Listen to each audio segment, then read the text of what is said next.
First car lap down, Jimmy Johnson in 12th place, the 48 car. Okay, Mark, if you're going to do it, I think you better do it now. It's definitely game on for the 6 right now. If he's going to get the 12, I think now you're right, Wally. Now is the time. Whoa, Tony Stewart, big slide into turn 3. Nice save. I'm sure that has his heart pounding. Stewart hanging on in 6th place. Great rally from an ill-handling car for much of the early part of this race. His team kept working at it and working at it, and got it finally in that last segment of race where he was one of the fastest cars on the track. 3D action formulating here. Yeah, it's going to get busy. Been underneath the 21 of Ricky Rudd, but he's got gone down there on the bottom, so he may get blocked in. It depends where the 77 goes. What are they saying about the 20, Matt? Tony Stewart restarted 6th.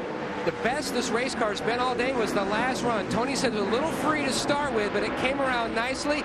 He can drive it, but he would have loved to try to free it up in the center, but he was just afraid to touch the chassis, Bill. Dale Earnhardt Jr. is going to try and carve through all that traffic and race his way to the front of that 8 car. He was not happy with the last set of tires. The car started out way too loose and then started to tighten up. Last stop, 4 tires and fuel. He was told the set of tires we took off that car never should have been put on it. Look at this knock. Well, I'm telling you, this is a real mess.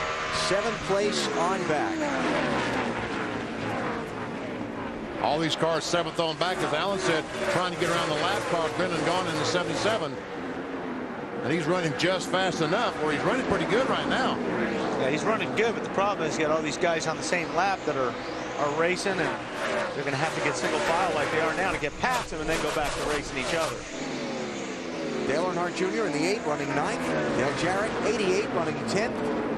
Then a couple of lap cars. The 11th place car is Jeremy Mayfield in the 19. He's last on the lead lap.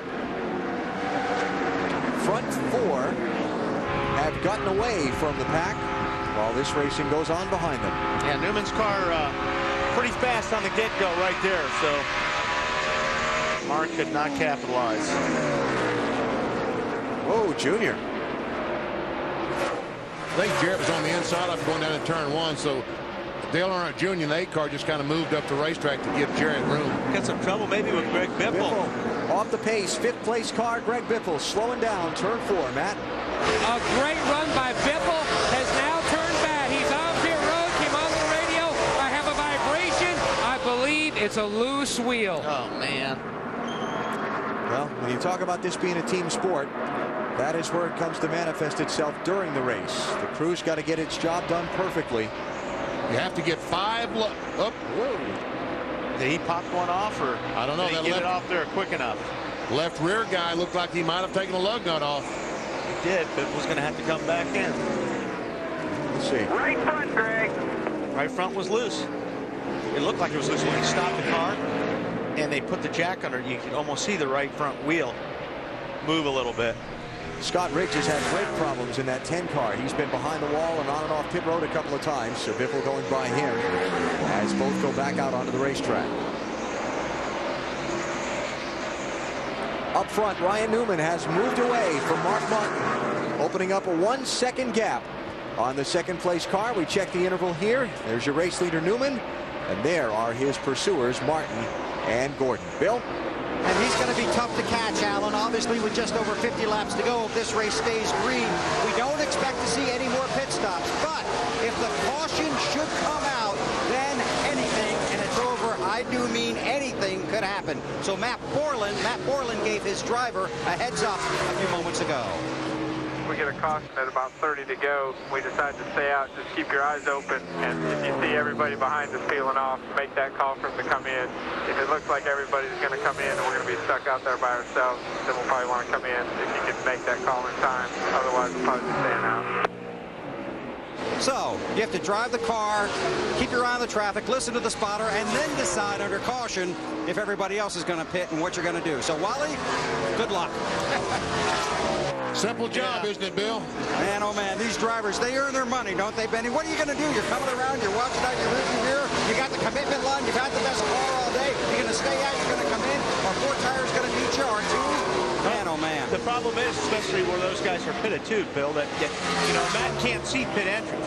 And so, by the time you see what's going on and you tell your driver, you may have passed pit entrance if you want to make that pit stop. So that's why they leave it to the driver. You got to keep one eye looking out the front and the other eye looking out the back. How do you do that? Well, I'll teach you, because when you shoot, it's similar. You have to use the same kind of sight pattern. You had to know that was coming when you kept that discussion going, Bill. Yeah, my mic's dying. See ya.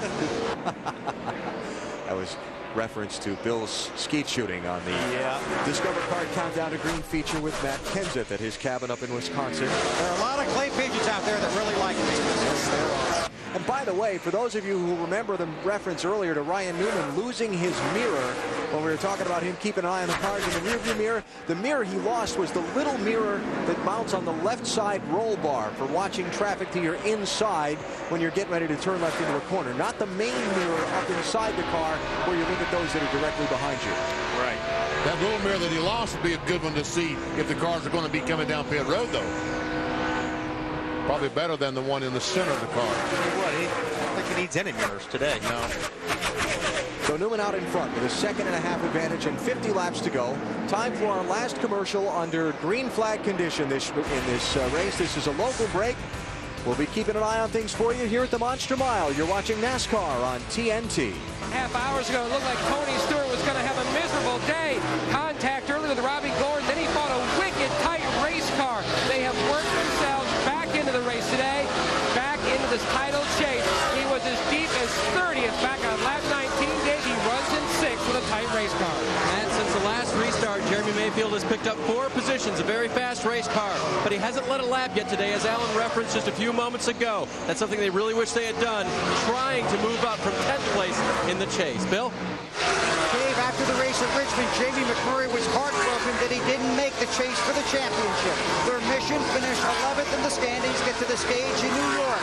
They came in here 11th. They're trying to hang on to that, and it's been a wild ride for him. His radio didn't work. He didn't feel well, but he's trying to hang on to it. There's the 8 car, and there's a 38 off the pace. He's off the pace. Looks like he has an engine problem. Wally, didn't he poof or something up in the 3rd and 4th corner? Well, I saw him go really, really high up the racetrack, but not sure if he has an engine problem or he thinks he's got a tire issue. He has been very slow. Right rear they're talking about. He's been very slow for about the last 5 laps around the racetrack. Dave? No, you're correct. A flat right rear tire is what they're saying. They'd also been battling a little bit of an overheating problem, but they don't believe it was a big problem. So no motor issue. Flat right rear tire for Elliott. He came into the day 6th in the chase for the championship, trying to move up, but this is not going to help. Right side tires only, and we'll see how much that costs Elliott Sadler. He was running 10th. It might, oh, he's going to get a penalty too, and that's going to cost him even more. Yeah, it looked like he might have been speeding just a little bit as he entered pit road. He was, according to NASCAR officials, so a pass-through penalty. Elliott Sadler will have to come back down pit road and drive through it at the 35-mile-an-hour pit road speed limit and then rejoin the competition. That's going to hurt. Yes, it is. So 24 laps to go. We'll see where that shakes out for Elliott after he serves the penalty. He was past the opening of the pit road before the crew called him in. We were doing a through the field. Bill, you were about to tell us about Dale Earnhardt Jr. in 9th place. That's right. He's had an up-and-down day as well. The car right now really loose, but Junior came in here tied for the lead in the chase for the championship. There's a lot of things he learned from his dad, and certainly one thing is big picture, get the finish, get the points, and something about that Talladega race next week for him. Bill, it's been a nice recovery for Jimmy Johnson. The lap 174 speeding penalty for exiting pit road too fast. They had to come back down pit road. The car is very good right now for Jimmy, and if we do get a caution, he's in the 10th position. He would be the lucky dog because he is 1 lap down, and they could make some hay because the car is very good. They could pass some people. So there you go, your top 10 drivers, and 9 of them on the lead lap. Johnson, the first car, 1 lap down, and Elliott Sadler just having served his drive-through penalty and still waiting for the scoring to cycle through on him to see where that knocks him back to.